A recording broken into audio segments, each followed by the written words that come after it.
आज आपण जगातला सगळ्यात पौष्टिक नाश्त्याचा प्रकार बघणार आहोत, जो दुधी भोपळा आणि नाचणीच्या पिठापासून तयार केलेला आहे। असा नाश्ता तुम्ही एकदाच करून ठेवला की अगदी 5-6 दिवस तुम्ही हे खाऊ शकता। बऱ्याच जणांना दुधी भोपळ्यापासून किंवा नाचणीच्या पिठापासून तयार केलेले पदार्थ अजिबात खायला आवडत नाही, पण आयुर्वेदानुसार तुम्हाला माहिती आहे का, दुधी भोपळा पित्तनाशक आणि कफनाशक आहे।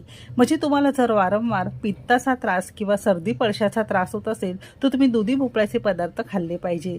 नुसतंच लोह आणि कॅल्शियमच्या गोळ्या खाण्यापेक्षा दुधी भोपळ्यामध्ये खूप जास्त प्रमाणात लोह आणि कॅल्शियम असल्यामुळे आपल्या आरोग्यासाठी नेहमी उत्तमच। शिवाय वजन कमी करत असाल, तुम्ही जर मधुमेह रुग्ण असाल तर तुम्हाला याचा रस सुद्धा घेता येतो। केस गळती असेल, केसात कोंडा होत असेल तर दुधी भोपळ्याच्या रसामध्ये एरंडेल तेल मिक्स करून ते लावल्यामुळे केसांचे बरेचसे आजार कमी होतात। इथे आपण नाचणीचं पीठ वापरलंय। स्वतःच नाचणीचं गुणधर्म उष्ण असल्यामुळे हिवाळा पावसाळ्यामध्ये याचे पदार्थ खाल्ले पाहिजे। आता भाकरी खात नसाल तर असे पदार्थ तुम्ही खाऊ